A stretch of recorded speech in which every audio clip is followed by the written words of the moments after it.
Good morning and welcome to From the Ground Up, a forum from the Kislak Real Estate Institute of Monmouth University. This morning we have David Gorenberg from the 1031 Academy and Drew Bridges, a Monmouth University student and president of the Real Estate Club. Take it away. Hi everyone, so my name is Drew Bridges. I'm a rising junior at Monmouth University. So I'm interning at the company, Pilot House, where you work. And this is a whole new world of real estate for me. I'm learning all about 1031s, DSTs, and for someone that's pretty interested in real estate myself, this is all new to me. And I didn't realize how many layers there are to it. And it's so interesting. So say you were to meet me before I came here, and I were to meet you at like a backyard barbecue, how would you explain your job? Oh, I love that question. I explain my job this way. When investors play Monopoly with real properties and real money, and they sell Pennsylvania Avenue to buy Boardwalk, I help them do that in a legal, tax-advantaged way, using Section 1031 of the Internal Revenue Code. Wow. Yeah, no, it's hearing about it and how common it is so surprising because, like I said, this is all new for me. You know, how did you get into the business? Like when you were studying in college, did you have any idea that this was the route you were going to take? When I was studying in college, I didn't know that this route existed. I learned about So I'm ahead of the game. Yeah, you're way ahead of the game. And I was not a particularly great student in college either, so you're way ahead of the game. I found out about this world in law school. And then after law school, when I was practicing law and I gave up my practice, this world found me. So this was not a chosen career path. It was one that I stumbled into. How did it find you? Well, it was very simple. I closed my law office and I reached out to my network through fax machines. That's how old I am. I sent my resume to various people. I said, help me find a new job. A friend of mine was the assistant state counsel for a title insurance underwriter. And he called me up. He said, David, they want to open up this new branch of the company here in New Jersey, but the second word in the title is tax. I got nauseous. But I thought you might be interested. And the long story made short, 3 weeks later, I was on a flight to San Francisco, and 26 years later, I'm sitting here with you. The one thing that comes up a lot in the commercial real estate industry in the New York metro area, a lot of it is owned by families, by estates, and they may own one or two properties. Everybody thinks of, the Cushmans of the world, the JLLs of the world, but a lot of the ownership is in a fractured private sense. And many times when I was doing consulting, you'd have a family that had a premier commercial property in a premier real estate location, but the management skills weren't there for maybe a multi-tenant property. They wanted to sell it, things changed through the estate, and they needed advice in order to avoid or defer to taxes until get maybe a simpler one-tenant type property. And that's when I became aware of the 1031 scenario. We have accountants that we bring in for expert advice, but it was common. Everybody needs it, from the largest company down to the individual owner as well. So, yeah, and from what I understand, this is able to defer tax for your kids, ultimately, when you were to pass down a property to them. Can you kind of go into that? Sure. So Section 1031 allows me, I'm going to put myself in the investor's seat for a moment. It allows me to sell one investment property and buy into different investment property. And then the beautiful part of the tax code as it exists today is that when I pass, my heirs will inherit the property at the value as of the date of my death, as opposed to the value at which I bought it. So if I bought a property today for $100,000, and in 5 years it's worth $200,000, and then I pass, their gain would be based on the $200,000 valuation as of the date of my death, rather than the $100,000 valuation as of the date I purchased it. meaning cost basis. The cost basis, correct, or the adjusted basis, right? So if If I bought the property for $100,000 and sold it for $200,000, that differential is called capital gain or appreciation. Okay. And I pay tax on the gain. That's capital gains Right. tax. If, however, I pass and my heirs inherit the property, they inherit the property at the $200,000 basis. They get what's called a step-up in basis. So they don't go back to the $100,000 valuation when I bought the property. They get the new valuation as of the date Wow. of my death. It becomes very powerful. When somebody goes to sell a property, how much time do they have to identify what will be their exchange property? Do you know?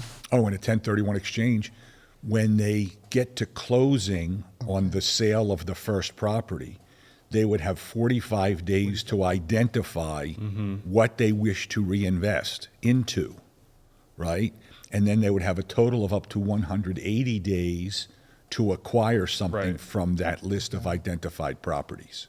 Does it have to be, apples to apples? Or in a lot of my scenarios, people were going from like 10 tenants and like the management had Yeah. maybe passed on. So they were going down to what we used to call net lease transactions to a single tenant. So here's the beautiful thing about Section 1031 as it exists today. Today, it only applies to investment real estate. So you'll hear this called a like-kind exchange. Yeah, I've heard about And that. the phrase like-kind tends to confuse a lot of That's- undereducated people or people who get all of their information from Google. Like-kind does not mean duplex for duplex Okay. or tenplex for tenplex. It doesn't even mean residential for residential. Oh, wow, I didn't know that. It's any asset class. The keys are that it must be either business asset or investment asset. So by business asset, if I have the law firm of David Gorenberg and Associates, and there are 100 employees running around, but the building was really only designed for 50 people, I've outgrown the space. Well, the law firm can sell the space and buy new space as part of a 1031 exchange. That would be business property. Investment property is the apartment building or the duplex or whatever that I own, and you're my tenant. And I can sell from one asset class to the other, residential, commercial, raw land, As long as it's investment. as long as it's business or investment asset, correct. So what happens, are you typically looking for a property that's more expensive than the one that you're selling? Less expensive? Where does that come into play? So Section 1031, at its base, allows you to defer all of the capital gain and all of the depreciation recapture if you reinvest equal or greater in value. Okay. So by definition, you want to reinvest what you sold it for or more. And again, when I'm talking to unsophisticated people, I explain go contract price to contract price, you won't get in trouble.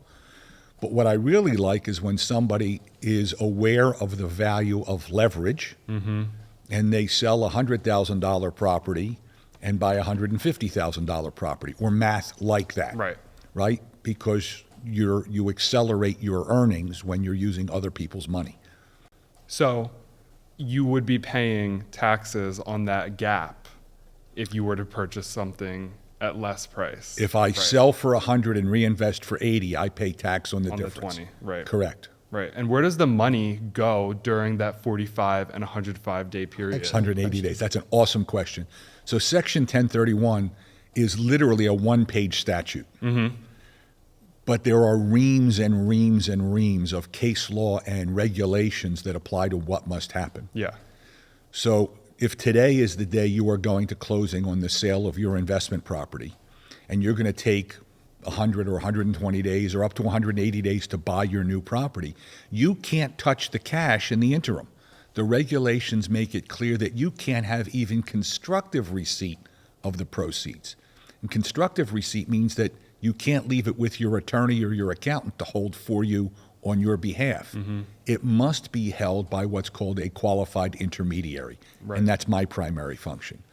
So Okay. when you go to closing, there will be an additional layer of documentation at the closing table directing the closing agent, the title agent, the escrow agent, depending on where we are in the country, to send those proceeds to me. And I will open a brand new, fully segregated bank account attached to your tax identification number, but it's controlled by me. Right. And I will hold that money for you until you're ready to buy that property that you like from Tim. And who's policing that countdown? of days? Is that you? Is that the government? Who watches this? That's an interesting question. There is no such thing as 1031 exchange police. There are companies out there that are willing to wink, wink, nudge, nudge, not pay attention to deadlines. But at the end of the day, when you file your tax return, you have to attach what's called a Form 8824, in which you certify that you would adhere to those deadlines. My job is to help you be aware of those deadlines. So when you go to closing today, June 18th, tomorrow you'll get an email from me that says, congratulations, yesterday you sold this property, and this was the value, and this is how much money I received on your behalf, and you have two deadlines, 45 days and 180 days. These are the dates. And then I'm going to remind you every couple of weeks between now and day 45 to get that identification list to me that the IRS requires. Wow. But ultimately, the burden is on you to comply.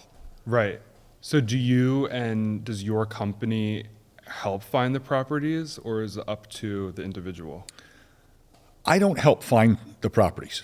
Every once in a while, somebody will call me up and say, David, I've got this wonderful duplex, I've got this wonderful shopping center, whatever. And if I have somebody in the middle of an exchange who's looking for something like that, I'll make the connection. But that's rare. Instead, if you call me up and say, David, look, I just sold this property, but I have no idea what I want to buy, we'll talk. I'll get some ideas of what you might be looking for. And then you say, well, I want to leave New Jersey. I want to take my investments down to North Carolina. Wonderful. I'll reach into my database and I'll find you a broker in that marketplace. And they'll call Kislak and we'll get the Or we'll call Kislak. And absolutely. Exactly. No, Or just as simple, if you were working with a real estate broker here from whatever agency, Yeah.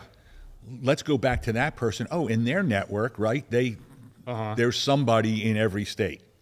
And I'm not going to mention any one broker versus a lot another. of times, particularly at the level that I was working on them, a lot of times it was people that were up against the last minute. Yes. And that's why it was good to go to a real estate professional who had an idea of exactly what they needed to do on the other side. People who are licensed in real estate, they're very careful about not giving out professional advice. We always had good accountants on the speed dial, attorneys that maybe handled it. You know what you know, but you know what you don't know also. That's a very good practice. Knowing what you don't know is sometimes more important than As knowing a what you student, know. remember that. Okay. Don't try to fake it because this isn't pretend. So, but in that vein, a lot of times is there a learning curve because a lot of the folks that have the 1031 need may not have the pragmatic commercial real estate background. So Absolutely. How do you handle that? One of the first things I tell them when they call and they ask me questions is I thank them for calling me and asking rather than Googling, because there's no filter on the truth on the internet. And there's so much misinformation out there. And worse, AI is compounding that. Yeah. I recently, as a check, I asked 3 different AI platforms a very simple question about Delaware statutory trusts, and we'll talk about that later. But all 3 of them got the answer wrong. It was half right, but it was not fully right. It's a tool. It's but a tool, not right. absolute. No, You have to absolutely always not. cross-check. Right? I mean, I can put a hammer in your hand, but that doesn't mean that you know how to use it. Well, so the AI tool gave the wrong answer, and if the investor had relied on that rather than calling me, they would have been shortchanged. So I thank them for calling me. I tell them that they have an unconditional license to call me again and again and again, because I'd rather them get the right answer. And I listen. I ask a lot of questions. I listen. Almost And like then- the qualification. Absolutely. I want to ask, how long have you owned this property? When did you get it? What was your plan with it when you bought it? What are your plans for the next property? Do you want to stay in Monmouth County? Do you want to stay in New Jersey? Do you want to stay in residential real estate or commercial, whatever it might be? What are your plans? Have you thought about, you're too young to worry about heirs, but have you thought about who's going to inherit the property? Oh, 3 grandchildren are going to inherit 1 shopping center. Let's start talking about that. Yeah, and to my understanding, that's one of the biggest, points of Oh, yeah, 1031 absolutely. exchange. Estate planning is a large part of it. And it's probably one of the most underutilized or misunderstood portions of 1031 exchange. people will say, well, I'm tired of this property, or I just got a wonderful offer for this property. I'm going to go buy another one. But they're not thinking about, well, you get to a certain age, you have to start thinking about who's taking it next. Yeah. And what happens a lot of times is somebody that is coming from a one property background, or they've had it for a long period of time, they're not up on the contemporary knowledge, or they have a general practitioner accountant that did their taxes, or they have a general practitioner attorney that may not be up on the code as much as possible. So it is very important to go find the right answer. When you give advice, like I mentioned, if you have your real estate license, you take on a fiduciary I responsibility. learned about that in It's a real estate law fancy class, word, yeah. but it's a real word, and that's why you always have to discipline yourself to stop and not give advice that you're not licensed to give. But do you have any level of fiduciary Good responsibility? question. That's a very interesting question. As a qualified intermediary, the IRS code does not impose upon me a fiduciary responsibility. The few states that do have any regulation, as a general rule, the states don't regulate what I do, and the IRS doesn't regulate what I do. Okay. The few states that have any regulation at all do not impose a fiduciary responsibility. They impose a prudent man standard, which is half a step below. Now, Can you explain that? Yes. So in a fiduciary responsibility, I must always act in your best interest, Okay. right? So when I'm holding those proceeds from the sale of your property, a fiduciary duty would tell me, well, now I have to invest those funds to help you earn interest, because if I'm holding that money for you for 180 days, think about this, I'm holding $500,000 of your money, and you're going to take up to 180 days to buy that property. If it's sitting there on the table not earning interest, am I looking out for your best interest? Well, some people would say, no, I'm not. The prudent man standard lowers that just a hair, and what that means is I must safeguard the money, Okay. right? That's I don't have to invest it to maximize your return, but I do need to hold it in a way that I guarantee that on the next day and the next month and the next month, it will all still be there. I'll be there. Right? So I'll give you an example for a moment. Years ago, somebody called me up. They were an investment broker at a large investment firm. David, I want to introduce you to Mr. Jones. He's got some property he's going to be selling. He wants to do a 1031 exchange. But David, I want to let you know I manage his financial portfolio. And last year, his blended return on his entire financial portfolio was some double-digit number, 13, 14%, whatever. David, I want to ask you, can we reinvest his 1031 exchange proceeds during this 180 days into a blended fund or a blend of funds that mirror what I did for him? I said, well, 13 or 14% is pretty good. But let me ask you this. Is there a chance that tomorrow it's worth even a penny less? Oh, absolutely. There's always a risk of loss in the stock market, and then I can't put That's the your money duty there to because protect I need it. to know that I'm going to be able to return to you 100% of what you gave to me. So that's the difference. Instead of Yeah. having to maximize the return, I really only need to make sure that I'm safeguarding it. Right. Walk through a very simple scenario of just use $100. If somebody paid the taxes outright versus did a tax exchange. Sure. Very simple. If I don't structure a 1031 exchange when I sell investment real estate, I'm exposed to potentially 4 different layers of tax. First and foremost is the capital gain, and that's the difference between the purchase price and the sale price. What percentage is that? Well, that at the federal level, it's either 15 or 20%. Well, 0, 15, or 20, depending on my tax bracket. Almost by definition, people who are investing in real estate are going to automatically at least be in the 15% bracket. Then there's federal depreciation recapture. So dirt doesn't depreciate, but any improvements on the land do. And if I sell the real estate, including those improvements, the feds are going to want 25% of the depreciation that I've taken over the time that I've owned the property. Different assets depreciate over a different schedule. A commercial building like the one we're sitting in depreciates over 39 years. A residential building depreciates over 27 and a half.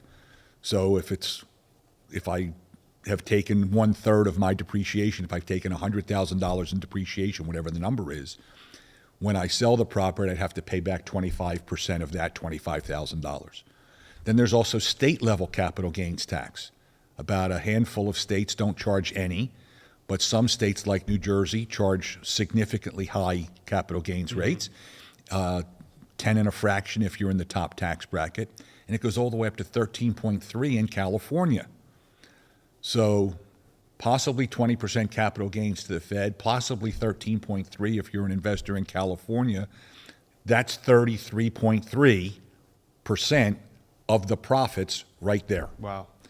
Plus the depreciation recapture. Oh, and there's also the Affordable Care Act tax, or the net investment income tax, which is another, it adds up. Yeah. So it's insane just how much money can be saved just by going from one property to another through something like this. Very simple planning. What I've noticed over the years is that regardless of tax bracket and regardless of asset value, an investor who does not structure a 1031 exchange can expect to lose between 25 and 35% more if they live in California of their profits. Is it better to be owned as an individual, or is it better to be put into like what they used to call an SPE, a single purpose entity? Special purpose entity. Yeah. That's a wonderful question. And even though I'm a lawyer, I'm not going to directly answer it, right? That's fine, I So understand. sometimes people want to own their properties in their own individual Yeah. name. Sometimes people want to own them in a special purpose entity, a limited liability Right. company. Sometimes they can't buy the replacement property in an LLC because the lender they're working with won't lend to an LLC. Okay. So if somebody asks me that question directly as part of my consultation with them, my answer to them is, let's get your attorney on the phone and we'll get the right answer for you, because what's right for you is not necessarily what's right for me. What do you think? What else you got? What's the biggest deal that you've worked on? The biggest switch in properties? What's the most amount of money you've been The around? most amount of money that I've been involved Held with as- in one transaction, 99 million and some Wow. change. The investor owned a property that had both waterfront access and rail access and was just a few blocks from interstate highway access, and it was industrial warehouse type property. So when you have all of that kind of access, it increases the value and the flexibility for potential buyers. Wow. So say that my parents left me with the property Okay? and I inherited it and I were to sell it. Automatically, I just don't have to pay taxes on that. Do I have to provide a certain documentation? Do I have to, prove that this was a 1031 exchange? Can you walk me through? So this first, my condolences on your loss. Hopefully, It should be many years from now, but yes, you've just inherited this from your Aunt Becky. yeah, my Aunt Becky. You didn't even know Aunt Becky. I didn't even know her. You're right. When Aunt Becky dies, as part of the winding down of her estate, the attorneys and the accountants involved will need to get a valuation of that property. And that's important, and that's something that's often overlooked when somebody inherits property from grandma or Aunt Becky or whomever. They don't bother to get a valuation as of the date of passing. That's going to be important in 3 or 5 or 10 years from now when you sell it, because if you can't prove what the valuation was, That's a great the IRS is going to want to go all the way back to the last number we know, right? So that's not what's going to work. The other thing is that if Aunt Becky died in May, and here we are almost at the end of June, and the estate's all wrapped up, it was a pretty simple estate, and you say, you know what, I don't want to own any real estate, so you go to sell it. You have no capital gain. Depending on the market, maybe there's a couple of dollars. But the difference, the value of the property in May and the value of the property today, nominal difference. So you can sell it outright and not have to worry about paying any capital gains tax, because there wasn't any. But the other thing to keep in mind is, depending on what state Aunt Becky lived in and what state you live in, there could be estate taxes on the value of Aunt Becky's estate. There could be inheritance taxes to you. Now, as it sits today, in New Jersey, you'll be fine, and under the federal statutes, you'll be fine. But all of these questions need to be evaluated when you inherit the property. So when you inherit Aunt Becky's property, you're going to want to get a real estate professional, an attorney, and an accountant to help you figure out what's going on. Right. So there's more steps in protecting your assets. And You know, I think I know where you're going. yeah, Anybody who's investing in real estate needs to have a team around them. exactly. You Right? can't just You have don't- it. You got to have a team. I know a lot of people who do a lot of this stuff. No, I don't need an attorney. I'll be fine. Okay, that's fine. No, I don't need an accountant. I use QuickBooks or TurboTax or whatever. That's fine. That's wonderful. If that works for you, that's great. But eventually, you're going to get to the point where your portfolio is large enough and your exposure is large enough. Oh, and by the way, you have kids. You need to start worrying about whether they're going to go to college and who's going to pay for it. And you own a very nice house and you want to make sure you can keep that in case of a problem. You need to have an attorney on your team. You need to have an accountant on your team. If you're thinking about selling any of those properties, you need to have a qualified intermediary on the team. If you're going to be buying and selling real estate, you absolutely want good real estate professionals on your team. It's called smart money. Smart money. Yeah, spend a little bit to do the right thing and structure it correctly, because if there's a look back and you ever have to pay the penalty, it's a lot more than what you would have spent to begin with. Right. So, So, you know, for someone like me, a college student like myself, it can be really, you know, there's a lot of moving parts. I'm 2 years away from graduating. You know, I'm so grateful to have internships and amazing real estate professionals around me, you know, partly from the Real Estate Institute at Monmouth, which is why I came to the school. What's your advice for someone? What are the steps that, you know, we should take? What's more important, networking, grades, or is there something else that I just don't know? What would you say? I could be here for an hour just answering that question. Be a sponge. Go to all of the events that the Real Estate Institute has available to you. You may think that this topic is completely boring, but you'll sit down and Professor Jones is talking about X, Y, and Z, and all of a sudden things you didn't know about 1031 exchanges and Delaware statutory trusts 6 weeks ago. I did not. But I can see the light in your eye and the flashing beacon above your head. Expose yourself to everything. When I went to college, real estate was not at all in my chosen career path. When I went to law school, real estate was not in my chosen career path. The world changed around me. So keep an open mind, be a sponge, absorb everything that's available to you. Internships are awesome. I love intern. Find a couple of good mentors. And I'm not just one, sometimes two is better, because you may find somebody who's great at mentoring about real estate and somebody else who's great at mentoring about public speaking and communication. And those two work hand in hand. And those two work very, very well together. I'm going to bring it back to the center and, look at what you've spoken about. Here at Monmouth with the Kislak Real Estate Institute, the level of academics is world class. The type of professors that are going to teach in the classroom are, very high research professors. The advisory council that we have at the Real Estate Institute are very accomplished people. Anything that would come up in the commercial real estate field, we have somebody that can assist you. Absolutely. I like the fact that you mentioned the practical side of what you're learning in the Institute, in the curriculum. And we're taking it forward as what I've referred to as an apprenticeship. In the freshman year, you get academic mentoring.